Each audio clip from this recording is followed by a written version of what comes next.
Video ini dibuat karena sudah ditakdirkan alam semesta. Anda menonton video ini bukanlah suatu hal yang kebetulan. Entah Anda mengerti atau tidak. Entah Anda membagikan atau menutup video ini. Entah Anda setuju atau mengabaikan video ini. Entah Anda berpikir rasional atau tidak tentang video ini. Apakah Anda bersyukur atau tidak. Bahkan jika Anda mengedit atau memperbaiki video ini, semua sudah digariskan oleh takdir alam semesta.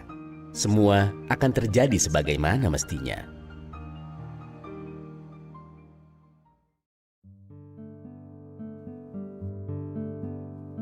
Sepanjang kita menjalani hidup, pasti pernah mendengar kata takdir. Entah mendengarnya dari orang tua, teman, guru spiritual, acara TV, internet, atau dari sumber lainnya. Secara umum, takdir adalah segala sesuatu yang sudah ditentukan menjadi sebagaimana mestinya, baik di masa sekarang, di masa lalu, dan di masa depan. Determinisme juga memiliki makna yang sama. Determinisme adalah keyakinan filosofis bahwa semua peristiwa ditentukan sepenuhnya oleh sebab-sebab yang sudah ada sebelumnya. Takdir dan determinisme telah lama dikenal oleh banyak filsuf, pemimpin agama, dan ilmuwan sejak dahulu hingga sekarang. Mereka menyatakan bahwa usia, pasangan, rejeki, musibah, anugerah, dan segala sesuatu yang terjadi di alam semesta ini telah ditentukan oleh Tuhan atau hukum alam semesta. Albert Einstein adalah salah satu ahli fisika yang menganut paham determinisme. Dia percaya bahwa semua hal yang terjadi di alam semesta telah ditentukan, termasuk individu manusia, penampilan fisik, karakter, perilaku, atau kepribadian. Einstein berkata, Tuhan tidak sedang bermain dadu dengan alam semesta ini. Artinya bahwa Tuhan sedikit pun tidak mengatur alam semesta ini secara acak. Itulah gambaran besar takdir. Kebanyakan orang pernah mendengarnya. Sebagian dari mereka belum mengerti, dan kebanyakan dari mereka tidak mempedulikannya. Video ini akan menjelaskan takdir atau determinisme dari sudut pandang ilmiah, bukan filosofis, kepercayaan agama atau mitos, murni penjelasan ilmu pengetahuan yang dapat diterima secara rasional. Sebelum memulai menjelaskan determinisme takdir secara ilmiah, kita perlu mengklarifikasi beberapa kesalahpahaman. Banyak orang salah paham tentang arti takdir. Mereka berpikir bahwa jika hidup kita telah ditentukan, maka sekeras apapun kita berusaha dalam hidup, ataupun hanya berdiam diri tidak melakukan apa-apa, maka kita akan tetap mendapatkan hasil yang sama. Bukan seperti itu. Takdir atau determinisme tidak bekerja seperti itu. Takdir adalah segala sesuatu yang telah ditetapkan dari awal hingga akhir semesta, berdasarkan hukum sebab akibat yang memang seharusnya terjadi. Dan pilihan kita dalam menjalani hidup hanya mengikuti arus di mana kita seharusnya memilih.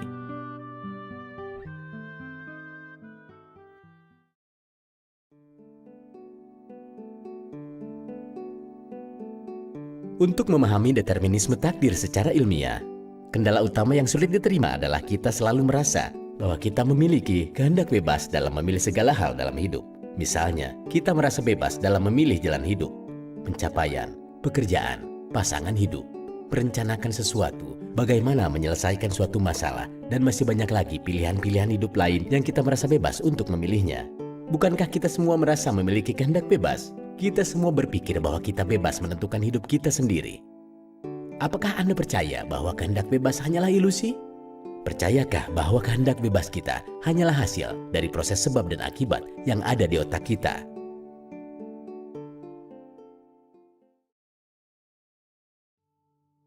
Hidup adalah pilihan. Hidup kita sekarang adalah hasil dari pilihan-pilihan yang telah kita lakukan di masa lalu. Dan pilihan kita sekarang akan menentukan bagaimana nasib kita di masa depan. Apakah Anda setuju dengan pernyataan tersebut?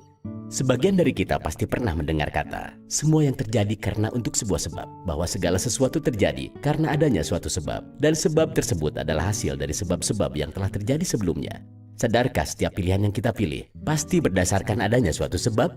Kita selalu berpikir bahwa diri kita sekarang adalah hasil dari apa yang telah kita lakukan dan alami di masa lalu. Mereka yang mencapai kesuksesan akan bangga dengan jalan yang mereka pilih. Sedangkan mereka yang memiliki nasib kurang beruntung dalam hidup akan menyesal karena merasa jalan yang telah mereka pilih adalah jalan yang salah. Pada kenyataannya, tidak ada jalan yang salah atau jalan yang benar. Tidak peduli seberapa sukses diri sekarang. Seorang pengusaha, tokoh politisi, artis, memiliki keluarga yang harmonis, dan prestasi positif lainnya yang bisa dianggap sebagai sebuah kesuksesan. Atau sebaliknya, kita memiliki hidup yang dianggap gagal, seperti kemiskinan, kebangkrutan, perceraian, depresi, dan hal-hal lain yang dianggap kegagalan dalam hidup. Kita semua hanya hasil dari hukum sebab dan akibat. Dengan kata lain, kita semua sebenarnya tidak pernah benar-benar memiliki suatu pilihan. Kita hanyalah hasil dari hukum sebab akibat, dan kita hanya memilih jalan yang seharusnya kita pilih. Video ini akan mulai menjelaskan dengan sesederhana mungkin untuk membuktikan bahwa kita sebenarnya tidak pernah memiliki pilihan. Seperti yang kita ketahui, kita tidak bisa memilih ketika kita dilahirkan. Di negara mana kita dilahirkan? Eropa, Asia, Amerika, Afrika. Dari etnis atau ras orang tua yang seperti apa? Ras kulit putih, ras kulit hitam, ras kulit coklat, ras kulit kuning. Lahir dari karakter orang tua yang baik atau buruk? Dari orang tua yang beragama apa? Lahir dari keluarga yang kaya atau miskin? Lahir dengan fisik yang normal atau cacat? Warisan genetika yang superior atau inferior? Dan ada banyak aspek lain yang tidak dapat kita pilih ketika kita dilahirkan. Kita semua dilahirkan begitu saja. Kita hanya hasil dari efek sebab akibat yang sudah terjadi sebelumnya, dan kita tidak memiliki kuasa untuk memilihnya. Setelah itu, pada masa pertumbuhan kita sebagai anak-anak, kita tidak bisa memilih bagaimana cara orang tua merawat kita. Apakah mereka memperlakukan kita dengan baik atau tidak? Apakah mereka menyayangi kita atau tidak? Atau bagaimana seharusnya mereka mendidik kita? Kita tidak dapat memilih bagaimana kondisi lingkungan terdekat memperlakukan kita. Bagaimana dengan saudara kandung, keluarga, dan perlakuan teman-teman kita? Kita tidak dapat memilih bagaimana budaya dan norma yang berlaku di lingkungan kita, dan hal-hal lain yang tidak bisa kita pilih. Dalam fase perkembangan anak, kita hanya menerima dan mempelajari atas apa yang kita lihat, yang kita dengar, dan apa yang kita alami di lingkungan kita berada. Semua pengalaman kompleks itu akhirnya membentuk pola pikir, perilaku, dan kebiasaan yang menjadi pondasi hidup diri kita sampai hari ini.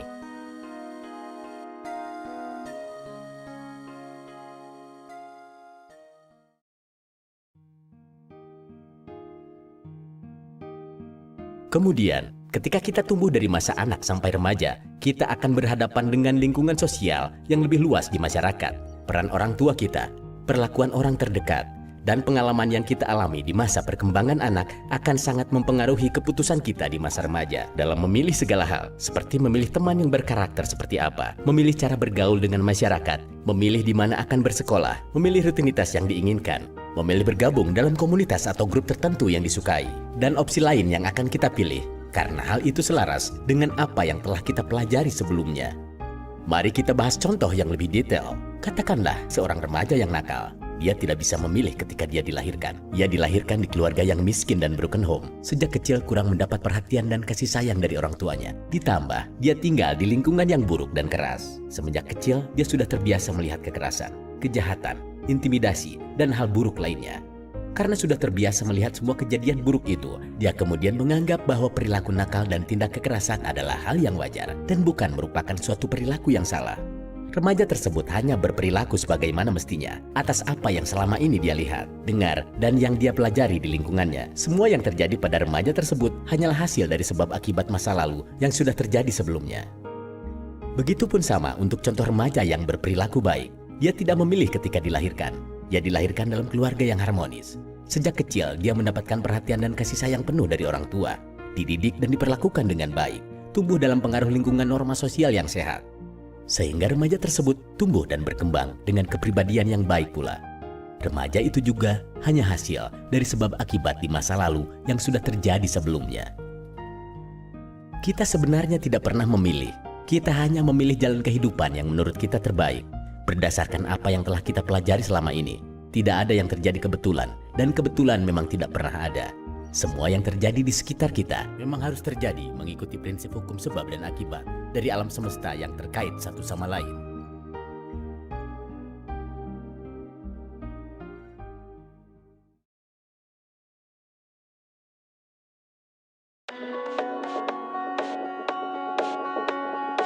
It seems to me nearly everybody believes in free will. It seems to be the natural state of the human mind. It's also natural and in many different cultures, not just ours with our language. I'm going to talk about a very difficult subject. It's called free will. Most people believe that they have free will. Most people, most of the time, feel very clearly that they are the authors of their own actions, that they are the thinkers of their thoughts and the intenders of their intentions. And as a result, from this point of view of being a self that can choose experiences, they think that something very important about their experience would be lost or falsified if, in fact, we determined scientifically or philosophically that there's no such thing as free will. Kita akan membahasnya, bahwa kehendak bebas kita hanyalah ilusi.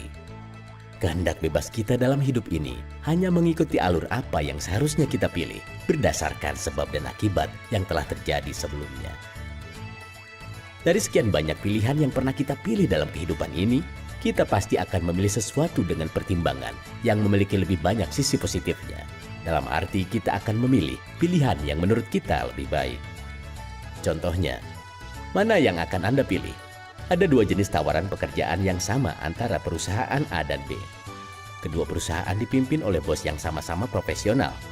Kedua perusahaan menawarkan pekerjaan di bagian pemasaran yang sama dengan produk yang sama pula. Jarak antar kedua perusahaan juga dekat dengan rumah Anda.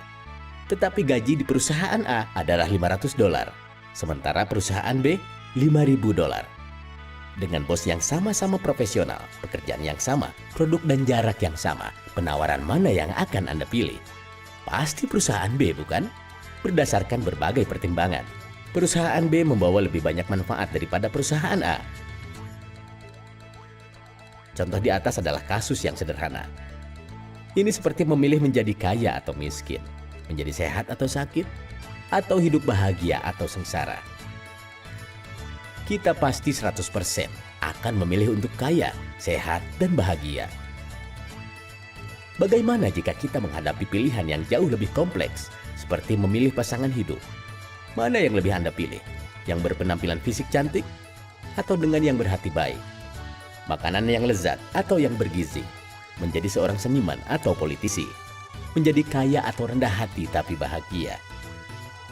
Ketika seseorang memilih pasangan dengan penampilan fisik yang cantik daripada dengan orang yang berhati baik, karena baginya setiap individu pada dasarnya memiliki hati yang baik, dan dia hanya perlu mengasah kebaikannya. Ketika seseorang memilih orang yang berhati baik daripada penampilan fisik yang cantik, dia mungkin berpikir bahwa tidak ada gunanya memiliki pasangan yang cantik, namun karakternya buruk, dan sangat sulit untuk merubah karakter manusia. Dari pilihan yang kompleks tersebut, apapun pilihan yang dipilih, pasti didasari adanya pertimbangan. Dan pertimbangan tersebut didasari adanya suatu alasan yang menurut kita lebih banyak nilai positif daripada negatif. Pandangan mereka tentu saja bisa berbeda berdasarkan pengalaman dan pembelajaran masa lalu mereka. Kita akan membahas langkah demi langkah bahwa kehendak bebas hanyalah ilusi. Contoh sederhana ini adalah respon spontan kita terhadap bahaya. Ketika kita tidak sengaja menyentuh benda panas, kita akan secara spontan menjauhkan tangan kita dari benda panas itu tanpa berpikir dulu, bukan? Ketika mata kelilipan debu, mata kita akan berkedip secara otomatis, dan itu terjadi tanpa adanya proses berpikir. Itu terjadi karena ingatan bawah sadar kita secara otomatis akan mengirimkan peringatan bahwa hal tersebut berbahaya bagi tubuh kita. Contoh lain, ketika kita menghadapi solusi sederhana, di mana saya akan makan siang hari ini? Restoran A atau restoran B? Ketika kita sedang berpikir restoran mana yang lebih tepat, alam bawah sadar kita akan secara otomatis membuat pertimbangan. Mulai dari berapa banyak uang yang kita miliki, restoran mana yang tempatnya lebih nyaman, restoran mana yang menyajikan lebih banyak makanan lezat, berapa lama waktu untuk pergi ke restoran A atau B, dan masih banyak hal lainnya yang perlu dipertimbangkan. Setelah mempertimbangkan semua aspek tersebut, akhirnya kita memutuskan memilih salah satu restoran yang kita pikir adalah restoran terbaik pada siang itu. Dan kita memilih restoran B, karena memiliki harga paling cocok untuk saat itu, tempat terbaik untuk saat itu, jarak tempuh terdekat, dan aspek lain yang terbaik untuk hari itu. Ketika kita tiba di restoran B, kita akan dihadapkan pilihan menu restoran yang bermacam-macam. Dari banyak pilihan menu yang tersedia, sistem di otak kita akan bekerja memanggil memori bawah sadar yang berhubungan dengan makanan. Kita akan mencoba mengingat seperti makanan paling enak yang pernah kita rasakan di restoran itu, atau bagaimana perasaan kita ketika menyantap jenis makanan yang ada di restoran tersebut. Atau kita ingin mendapatkan pengalaman sensasi yang menyenangkan dengan mencoba menu baru di restoran B. Selama proses keputusan dalam memilih menu, semua memori kompleks di dalam otak akan berkolaborasi satu sama lain, mendorong kita untuk memutuskan salah satu menu terbaik pada saat itu juga, yang memberikan nilai atau keunggulan lebih positif.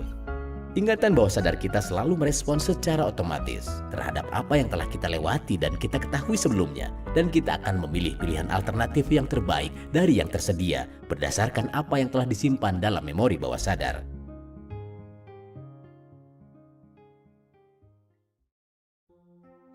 Contoh serupa lainnya, ketika kita bosan di rumah dan tidak tahu harus berbuat apa untuk menghilangkan kebosanan, kemudian kita akan berpikir dan bertanya, "Aku sangat bosan, apa yang harus aku lakukan?" Kemudian muncul beberapa pilihan dari ingatan bawah sadar kita. Apakah saya harus pergi ke suatu tempat untuk menghilangkan kebosanan? Tapi kemana saya harus pergi? Pergi jalan-jalan bersama teman? Siapa saja teman yang bisa saya ajak pergi sekarang?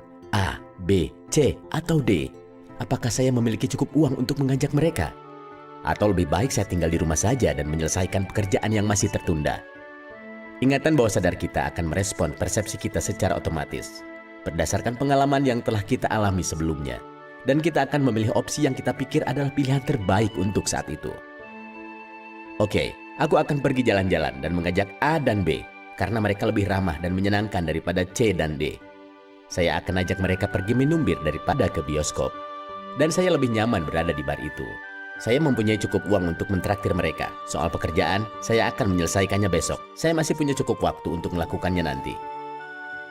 Kehendak bebas hanyalah pilihan yang semestinya dipilih berdasarkan apa yang telah kita ketahui dan alami sebelumnya, yang disimpan memori bawah sadar di dalam otak. Apakah Anda cukup mengerti bahwa kehendak bebas ini hanyalah ilusi? Mari ilustrasikan dari ingatan masa lalu kita. Asumsikan ini adalah pilihan berkelanjutan. Ketika kita masih kecil sampai kita tumbuh dewasa. Negara mana yang ingin Anda kunjungi ketika Anda masih kecil? Jepang atau Amerika? Anda menjawab ingin mengunjungi Jepang karena menyukai banyak hal yang berada di negara itu. Ternyata alasan dibalik Anda menyukai banyak hal yang berada di Jepang. Ketika Anda masih kecil, Anda terbiasa menonton film Jepang di TV. Dan tidak menyadari secara perlahan Anda menyukai hal-hal yang ada di dalam film Jepang tersebut. Kemudian ingatan itu tersimpan dalam memori bawah sadar. Kemudian ketika Anda tumbuh menjadi remaja, ada teman Anda yang bertanya, Anda lebih suka tipe wanita yang pemalu atau wanita yang lugas? Dan Anda menjawab lebih suka wanita yang pemalu. Disadari atau tidak, pilihan Anda lebih memilih gadis pemalu adalah hasil dari kenangan bawah sadar Anda selama masa kecil. Ketika Anda sering menonton film Jepang, Anda terbiasa melihat kepribadian wanita Jepang di dalam film-film TV itu, yang kebanyakan berkepribadian introvert dan pemalu, dan Anda perlahan-lahan menyukai kepribadian wanita tersebut. Sebagian besar wanita Jepang memiliki kepribadian pemalu dan introvert. Itulah sebabnya semua pilihan yang Anda buat, entah disadari atau tidak, pasti memiliki sebuah alasan yang telah disimpan dalam memori bawah sadar Anda. Contoh lain lagi, Anda mendapat sebuah tantangan untuk menuliskan rencana apa saja yang akan Anda lakukan 5 tahun ke depan. Pasti Anda akan menulis sesuatu yang progresnya positif untuk 5 tahun ke depan. Entah itu membangun bisnis, menikah, membeli rumah, atau untuk mengejar cita-cita tujuan Anda. Setiap langkah positif yang Anda tulis pasti juga berdasarkan pengetahuan, pengalaman, dan pembelajaran yang telah Anda alami dan pahami sepanjang hidup Anda. Kita tidak akan mendapatkan ide-ide positif lain dari apa yang belum kita ketahui.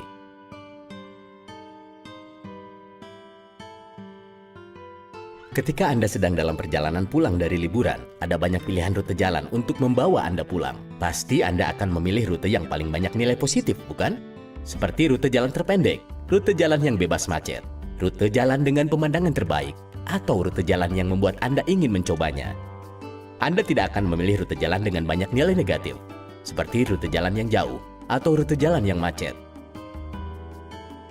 Ini hanya beberapa contoh ilustrasi saja, namun dalam kehidupan nyata, kita semua memiliki skema yang sama tentang bagaimana kita membuat pilihan untuk opsi apapun. Kita akan memilih opsi pilihan yang terbaik, yang memberikan banyak manfaat, kebaikan, kebahagiaan, dan hal-hal positif lainnya. Kita tidak akan memilih opsi yang tidak kita inginkan atau tidak kita suka, atau sesuatu yang membuat kita tidak nyaman atau merasa lebih buruk. Kecuali karena ada alasan mendesak yang mendorong kita untuk memilih opsi buruk itu, karena tidak ada pilihan lain yang lebih baik, atau pilihan yang lain justru tambah lebih buruk, atau karena kita merasa tertantang dan ingin mencobanya. Stephen Hawking adalah seorang jenius yang menentang teori determinisme Einstein.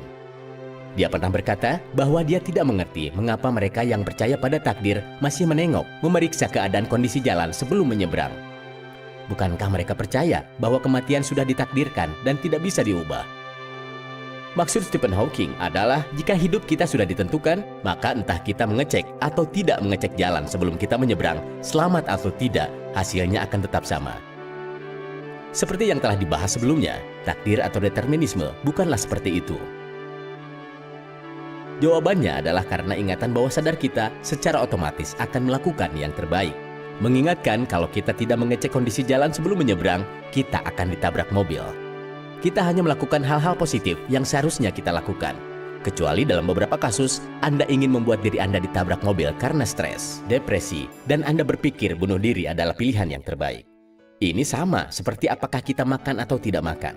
Kesehatan tubuh kita tidak akan terpengaruh.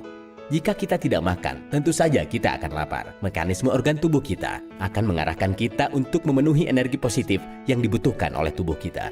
Dan memang seharusnya kita harus memakan sesuatu untuk memenuhi energi yang dibutuhkan tubuh. Jika kita tidak makan, kita akan sakit atau bahkan mati.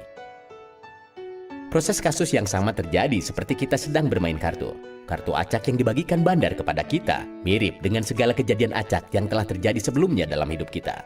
Dan kita tidak dapat memilihnya. Bagaimanapun kondisi kartunya, entah mendapatkan kartu yang bagus atau kartu yang buruk, tujuan kita adalah memenangkan permainan. Ini seperti hidup kita. Kita ingin memenangkan kehidupan agar sukses dengan segala kondisi yang kita terima sebelumnya.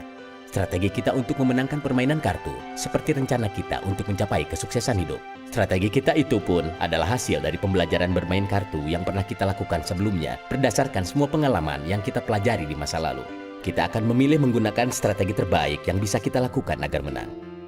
Tidak mungkin kita berusaha agar kalah, kecuali dalam beberapa kasus Anda ingin kalah karena ingin memberikan kesempatan teman yang lain untuk merasakan kemenangan.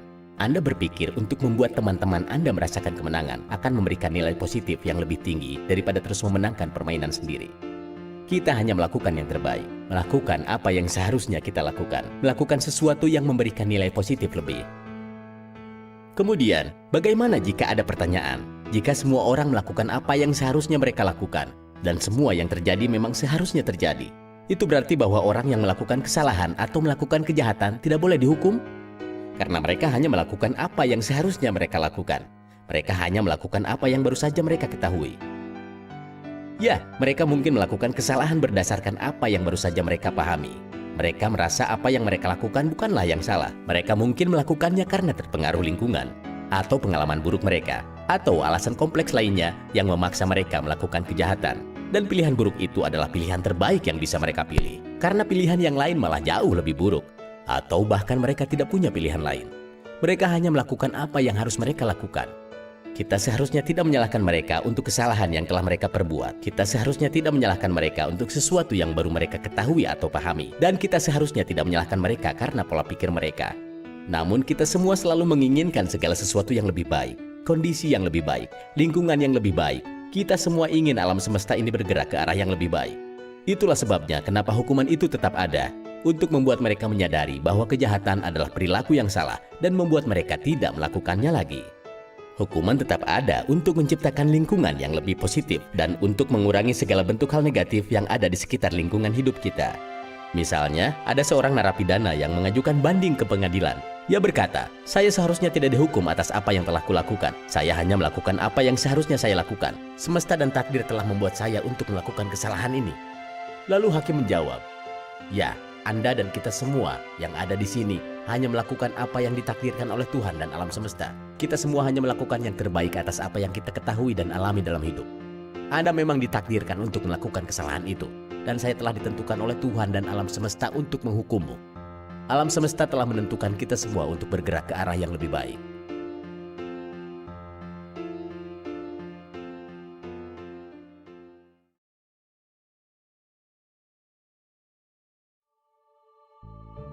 Sekarang, apakah Anda percaya bahwa semuanya telah ditakdirkan? Ya atau tidak? Misal Anda menjawab, "Saya tidak percaya pada takdir. Saya memiliki kehendak bebas saya sendiri. Saya bisa melakukan apa saja dengan pilihan saya sendiri. Bahkan saya dapat memilih untuk mati sekarang dengan melakukan bunuh diri dengan keputusan saya sendiri secara sadar." Mari kita simak jawaban Anda. Anda mengatakan bahwa Anda tidak percaya takdir karena Anda pikir itu adalah hal yang tidak rasional, hanya omong kosong, hanya lelucon, dan mengandung lebih banyak nilai tidak rasionalnya. Itulah sebabnya Anda memilih untuk tidak mempercayai takdir, karena pilihan tersebut adalah pilihan yang terbaik berdasarkan apa yang baru Anda ketahui, Anda pahami, dan Anda alami. Bukankah pilihan yang Anda pilih untuk tidak mempercayai takdir adalah pilihan opsi yang terbaik? Dan memang begitulah seharusnya Anda berpikir. Jalan terbaik alam semesta telah menggariskan Anda untuk tidak mempercayai takdir. Karena entah Anda percaya pada takdir atau tidak, alam semesta telah menentukan keduanya. Anda tidak akan percaya pada determinisme takdir sebelum Anda tahu bagaimana cara kerjanya. Determinisme takdir adalah segala sesuatu yang terjadi sebagaimana mestinya, karena hukum sebab akibat dari alam semesta. Bahkan kehendak bebas kita dalam menentukan pilihan juga merupakan hasil dari sirkulasi energi di dalam ingatan bawah sadar kita. Dan semua proses yang bekerja di dalam otak, seperti mengingat, berpikir, memilih, pikiran yang acak, intuisi, ide gagasan baru, gerakan yang spontan, telah melalui hukum sebab akibat ke arah yang semestinya. Itulah sebabnya kehendak bebas kita sebagai penentu pilihan tidak lebih dari ilusi.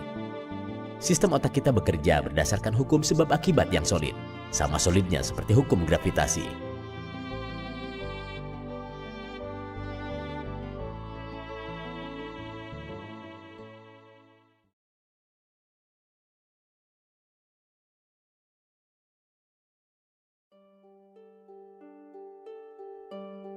Setiap individu masing-masing memiliki pemikiran yang berbeda, karakter, perasaan, perilaku, temperamen, dan kepribadian yang berbeda satu sama lain. Mereka berbeda dalam hal pola pikir, sudut pandang, imajinasi, prinsip, karakter, dan aspek yang lainnya. Semua kombinasi yang kompleks tersebut sepenuhnya berasal dan dikendalikan oleh otak. Otak manusia terdiri dari beberapa bagian.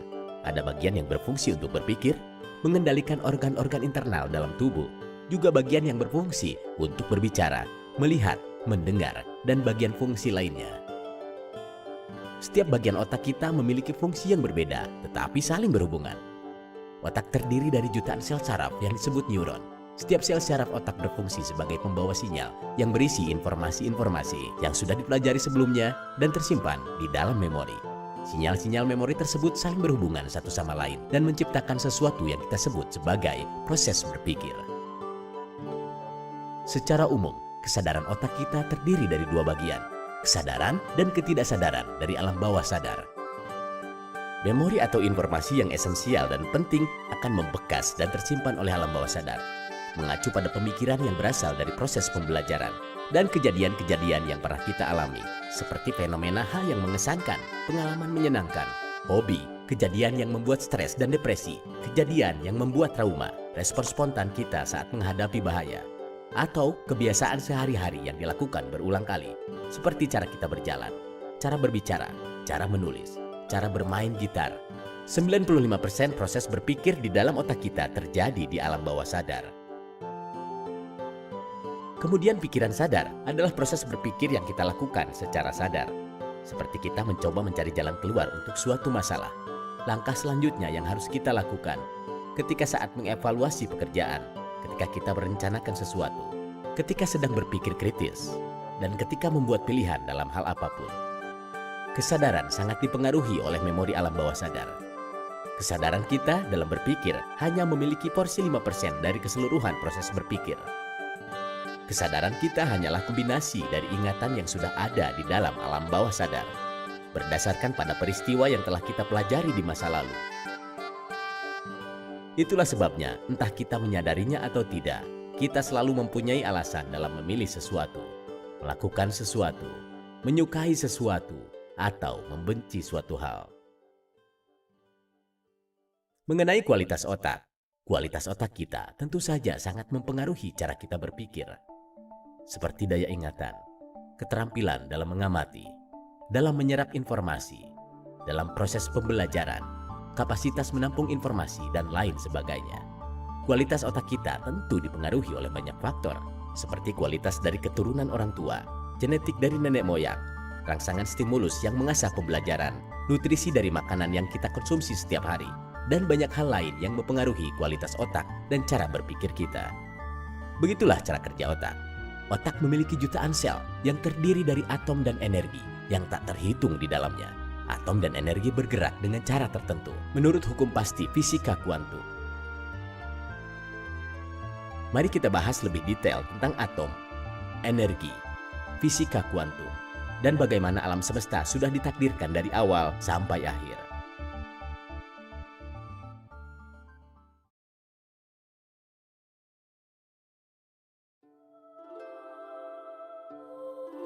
Kita hidup di alam semesta yang sangat luas tanpa batas. Ada ruang angkasa, galaksi yang tak terhitung banyaknya, matahari, bulan, dan bintang. Di bumi kita ada langit biru, awan, gunung, lautan, tanah, tumbuhan, binatang, manusia, dan masih banyak lagi objek makhluk hidup dan benda mati yang tidak bisa disebutkan satu persatu. Dari semua makhluk hidup dan benda mati yang ada di alam semesta, walaupun semuanya tampak memiliki bentuk, fungsi, dan tipe yang berbeda-beda, pada dasarnya semua berasal dari partikel yang sama, sebuah partikel kecil yang disebut atom dan memancarkan berbagai jenis energi. Energi adalah sesuatu yang ada, tidak dapat diciptakan ataupun dihancurkan, selalu aktif dan berfungsi, selalu bergerak dan berubah menjadi bentuk lain, dan akan selalu ada selamanya. Agar lebih mudah untuk memahami energi, berikut ini adalah potongan video pendek tentang penjelasan energi. Everything in the universe is made up of atoms, and atoms are energy. Everything is energy. You are also energy. You are an energy being. It's all about your energy, frequency, and vibration. The universe is run by certain universal laws. They are as real as the laws of physics. Over every atom and tiny particle in every piece of matter, in stars and planets, in rocks and buildings, and in you and me. Everything is made up of the exact same thing, whether it's your hand, whether it's the ocean, or whether it's a star. And that's not a new idea. A fuzzy-haired guy in 1925 wrote on his chalkboard, E equals mc squared. What that says is on one side of the equation is mass and light and everything that we perceive, but it all equals energy. And let me help you understand that just a little bit. There's the universe, of course, and our galaxy, and our planet, and then individuals, and then inside of this body are organ systems, and then there's cells, and then there's molecules, and then there's atoms, and then there is energy. So there are a lot of levels to talk about something on, but everything in the universe is energy. What we know about energy is this. You go to a quantum physicist and you say, what creates the world? And he or she will say, energy. Well, describe energy. Okay, it can never be created or destroyed. It's always was, always has been. Everything that ever existed always exists. It's moving into form, through form, and out of form. Okay, great. You go to a theologian and you ask the question, what created the universe? And he or she will say, God. Okay, describe God. Always was and always has been, never can be created or destroyed, all that ever was, always will be, always moving into form, through form, and out of form. You see, it's the same description, just different terminology. And so if you think you're this meat suit running around, think again. You're a spiritual being. You're an energy field operating in a larger energy field. We're all connected. We just don't see it. There isn't an out there and an in here. Everything in the universe is connected. It's just one energy field. Itulah energi. Setiap makhluk hidup dan benda mati di alam semesta ini diciptakan dari partikel dasar yang sama, yaitu partikel atom yang memancarkan energi. Setiap energi saling berhubungan dan tidak terpisahkan, termasuk pikiran manusia. Pikiran manusia hanyalah sirkulasi energi yang terjadi di dalam otak, yang bekerja saling berhubungan sesuai dengan prinsip hukum pasti fisika kuantum.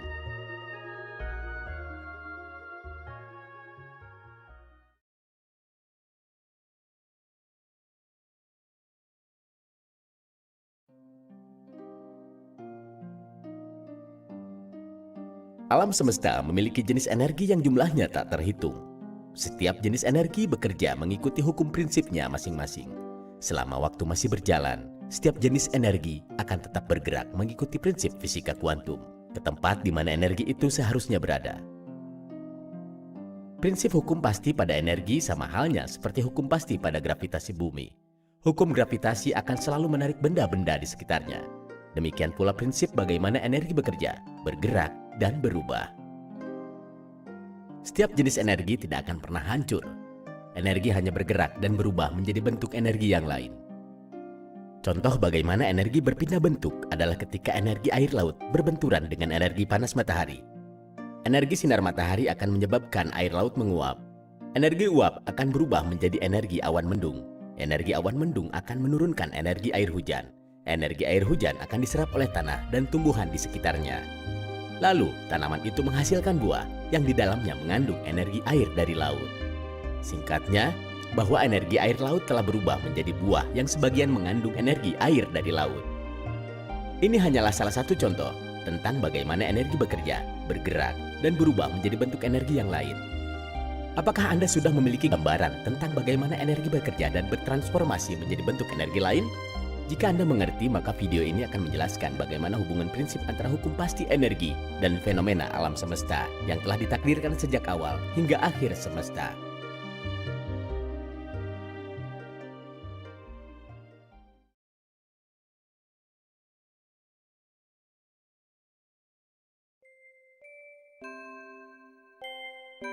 Katakanlah, permulaan alam semesta berasal dari ledakan energi yang maha dahsyat atau dikenal sebagai Big Bang miliaran tahun lalu.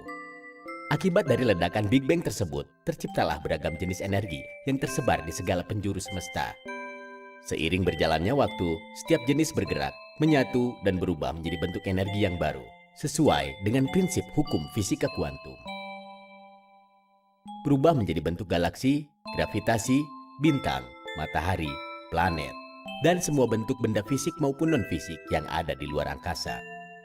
Akibat gravitasi menarik bebatuan meteor, planet bumi terbentuk pada 4,5 miliar tahun yang lalu. Akibat pergerakan dan transformasi energi yang terjadi terus-menerus di bumi, sekitar 500 juta tahun yang lalu, terciptalah kehidupan berupa tanaman yang berkembang sangat pesat yang menghasilkan beragam energi udara seperti oksigen, nitrogen, karbon, dan banyak energi lainnya. Energi-energi tersebut menyebabkan bakteri tumbuh dan berevolusi menjadi hewan kecil mikroskopis dan terus berevolusi menjadi beragam bentuk binatang yang terus berkembang mengikuti ekosistemnya. Mari berhenti sejenak pada masa ini. Bukankah terciptanya seisi alam semesta pada masa ini terjadi sebagaimana mestinya tanpa campur tangan makhluk hidup berakal seperti manusia? Bukankah fenomena alam semesta pada masa ini hanyalah sebab akibat benturan energi yang berlangsung terus-menerus menurut prinsip hukum pasti fisika kuantum? Inilah determinisme takdir, bahwa alam semesta berjalan seperti semestinya. Dan segala sesuatu yang telah terjadi hanya menaati prinsip hukum pasti. Segalanya sudah ditakdirkan dari awal hingga berakhirnya alam semesta.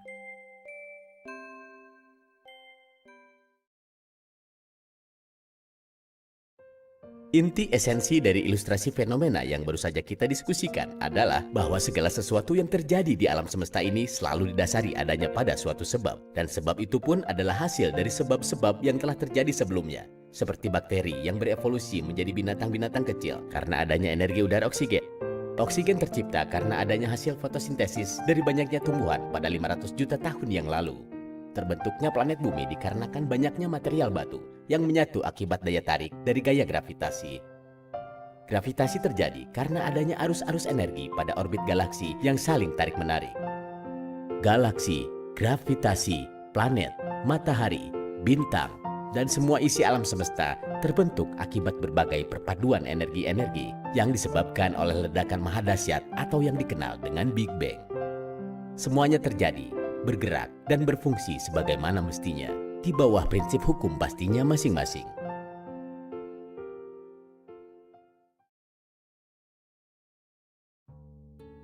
Jika waktu dan alam semesta diilustrasikan menjadi sebuah gambar, akibat ledakan Big Bang, alam semesta ini memiliki jumlah energi yang tak terhitung jumlahnya. Selama jutaan tahun, setiap energi bekerja dan bergerak berdasarkan prinsip hukumnya masing-masing, berbenturan dan menyatu menjadi bentuk energi yang baru. pada saat itu alam semesta masih dalam fase ini. Semua terjadi sebagaimana mestinya, tanpa campur tangan manusia ataupun makhluk berakal lainnya. Mari kita lanjutkan masa setelahnya. Akibat proses sirkulasi energi yang terus berubah selama jutaan tahun, menyebabkan hewan-hewan kecil berevolusi menjadi binatang jenis baru dan akan terus-menerus berevolusi menyesuaikan dengan aspek geografis lingkungannya. Hingga terciptalah banyak ragam makhluk hidup baru, termasuk awal mula manusia purba berevolusi dan menyebar di seluruh penjuru planet bumi. Berabad-abad setelah itu, manusia terus berkembang, mulai dari zaman prasejarah hingga zaman sekarang, di era modern di mana kita hidup hari ini. Sejak kita dilahirkan hingga kita tumbuh dewasa, masa remaja, dewasa, dan menjadi tua, semuanya terjadi sebagaimana mestinya. Segala sesuatu yang terjadi adalah hasil dari hukum pasti sebab dan akibat yang tak berujung. Ini seperti efek domino atau butterfly effect. Kita semua hidup dalam lingkungan energi yang sama dan saling mempengaruhi satu sama lain. Bahkan ketika kita tidak sengaja mengalami peristiwa acak, seperti bertemu dengan orang asing dalam liburan, berkenalan di pesta, bertemu di tempat kerja, yang kita pikir itu terjadi secara kebetulan. Semua itu juga hasil dari prinsip hukum sebab akibat pasti yang telah terjadi sebelumnya. Perihal kehendak dan pilihan bebas yang paling diperdebatkan dalam determinisme takdir itu hanyalah ilusi, karena otak kita bekerja menurut prinsip hukum energi pasti. Bagaimana kita harus berpikir, bertindak, bersikap, dan membuat pilihan. Sekarang, setelah mengetahui bahwa determinisme takdir memang nyata, dan memahami bahwa segala sesuatu yang terjadi di alam semesta ini bekerja sebagaimana mestinya, apa langkah terbaik pertama yang harus Anda lakukan untuk menjalani hidup Anda lebih baik? Jika alam semesta menakdirkan hidup Anda saat ini menjadi orang yang miskin, sakit, atau cacat, apa langkah terbaik pertama yang bisa kamu lakukan? Apakah Anda akan hidup dengan mengeluhkan ketidakmampuan atau kekurangan Anda? Atau Anda akan menjalani hidup Anda dengan bersyukur meskipun kekurangan? Mana yang Anda pilih? Jika Anda mengambil pilihan yang pertama, maka Anda akan merasa sedih, tertekan, marah, tidak nyaman, tidak bahagia, dan merasakan hal-hal negatif lainnya yang akan menarik lebih banyak hal negatif yang justru memperburuk keadaan. Jika Anda mengambil pilihan yang kedua, memilih untuk bersyukur, Anda akan tenang, bahagia, dan akan menarik lebih banyak lagi hal-hal positif di sekitar Anda yang membuat hidup Anda menjadi lebih baik. Tentu kita akan memilih untuk menjalani hidup ini sebaik mungkin dengan penuh rasa terima kasih, karena bersyukur memberikan lebih banyak hal yang bernilai positif. Ketika Anda dapat menerima semuanya dengan rasa syukur penuh, menjadi pondasi hidup terbaik pertama, menjadikan prinsip paling utama dari segala apapun yang terjadi. Lalu, apakah kita hanya bersyukur kemudian diam saja? Tentu tidak. Apa yang Anda inginkan? Apakah mimpimu? Apa yang Anda kejar? Apa yang Anda perjuangkan? Semua kehendak itu sudah ada dan tertanam kuat di alam bawah sadar Anda.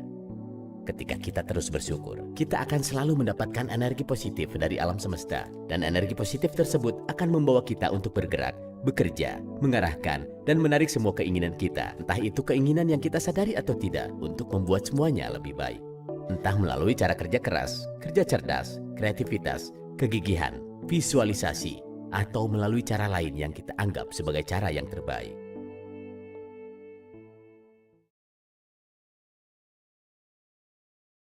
Kesimpulannya, kita semua hidup dalam lingkup energi besar yang sama, yang saling mempengaruhi satu sama lain.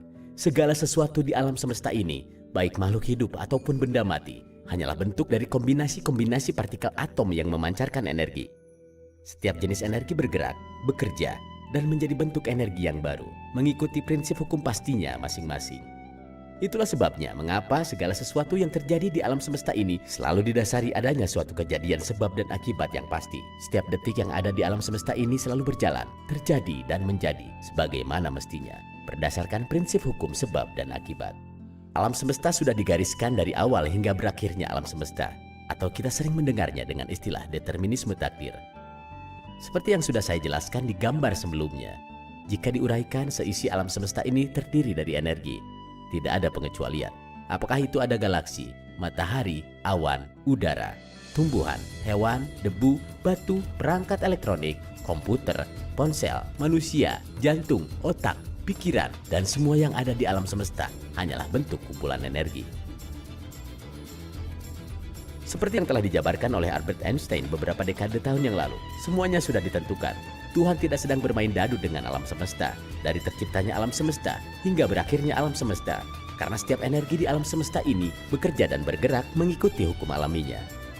Itulah yang membuat alam semesta bergerak, bekerja, dan menjadi sebagaimana mestinya. Bahkan masa depan alam semesta sudah digariskan takdir dan pasti akan menjadi sebagaimana mestinya. Kita hanya dibatasi oleh waktu untuk bisa melihatnya. Segala sesuatu yang akan terjadi di masa depan pasti terjadi. Kita sekarang masih berada pada tahap ini. Kejadian di masa depan yang masih terlihat kosong sebenarnya sudah ada dan pasti akan terjadi. Kita hanya dapat menganalisa dan mencari tahu apa yang telah terjadi di masa lalu dan apa saja yang menjadi penyebabnya. Tapi tidak ada yang tahu pasti tentang bagaimana masa depan. Kita hanya bisa melakukan prediksi kemungkinan yang akan terjadi di masa depan. Padahal ada banyak sekali kemungkinan yang tidak dapat kita amati dan ketahui. Sehingga prediksi dan ekspektasi kita sering meleset dengan realita yang terjadi. Seperti misalnya, prediksi ramalan cuaca di televisi. Meskipun para ahli cuaca melakukan prediksi dengan perhitungan yang matang dan dibantu teknologi canggih, pada kenyataannya, prediksi ramalan cuaca tetap sering meleset.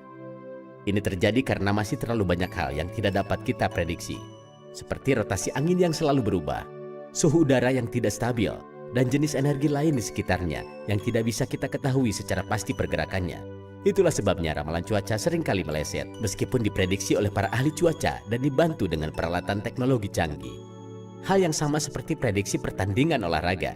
Prediksi pertandingan sepak bola antara klub A dan klub B misalnya, kita memahami bentuk kualitas di masing-masing klub. Kita tahu mana klub yang lebih kuat atau yang lebih lemah. Siapa saja pemain yang hebat dalam pertandingan itu, di mana pertandingan akan diadakan. Kita tahu siapa wasit yang memimpin, prediksi cuaca yang mendukung pertandingan, dan banyak hal lainnya yang dapat kita prediksi untuk menentukan klub mana yang memiliki kemungkinan lebih besar untuk memenangkan pertandingan. Bahkan setelah kita sangat yakin dengan prediksi klub yang akan menang, kenyataannya kita sering gagal memprediksi klub mana yang menang karena masih banyak aspek energi yang tidak dapat kita ketahui, seperti masalah pribadi para pemain, kurang stamina, suplemen yang buruk, fakta cuaca yang tidak mendukung, ketidakadilan wasit, teror supporter yang mengganggu pertandingan, dan masih banyak aspek lain yang tidak kita ketahui. Semua aspek yang kita tidak ketahui itu sangat mempengaruhi pertandingan ketika berlangsung. Itulah alasan mengapa kita gagal dalam memprediksi pemenangnya antara pertandingan klub A dan klub B. Jika diilustrasikan dalam bentuk gelas yang jatuh, permulaan alam semesta sama seperti ketika serpihan kaca bertebaran ke segala arah. Dan setiap serpihan kaca yang bertebaran ibarat energi yang bergerak akibat ledakan Big Bang. Kita tidak akan pernah tahu persis ke arah mana serpihan kaca akan berhamburan setelahnya. Kita hanya bisa memprediksi ke arah mana serpihan kaca itu akan bergerak menurut perhitungan yang kita ketahui. Bahkan dengan prediksi yang matang, kita masih saja keliru menebak ke arah mana setiap serpihan kaca akan bergerak dan berhenti.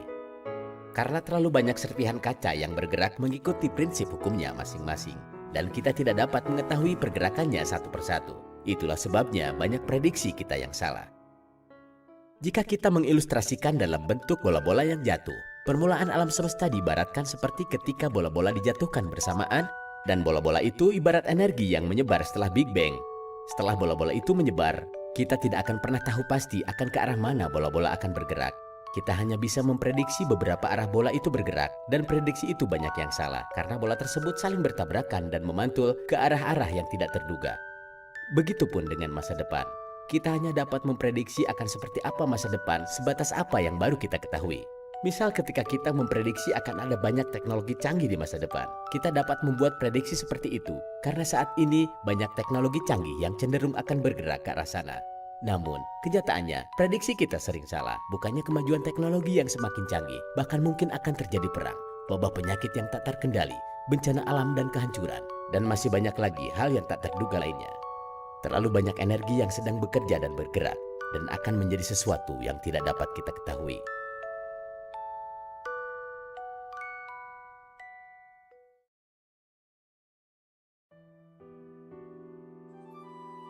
Jika Anda mengerti apa tujuan video ini dibuat, maka Anda akan memahami bahwa segala sesuatu yang terjadi, apakah itu baik atau buruk, benar atau salah, bahagia atau sedih, semua terjadi bukan karena kebetulan. Tidak ada sesuatu yang terjadi terlalu cepat atau terlalu lambat. Setiap daun yang bergerak, setiap debu yang berterbangan, setiap arah percikan air, setiap kita mengedipkan mata, semua terjadi dan menjadi seperti sebagaimana mestinya. Tidak ada satupun makhluk yang sempurna. Setiap makhluk akan melewati fase yang seharusnya mereka lalui. Dan itulah kesempurnaan sejati dari alam semesta.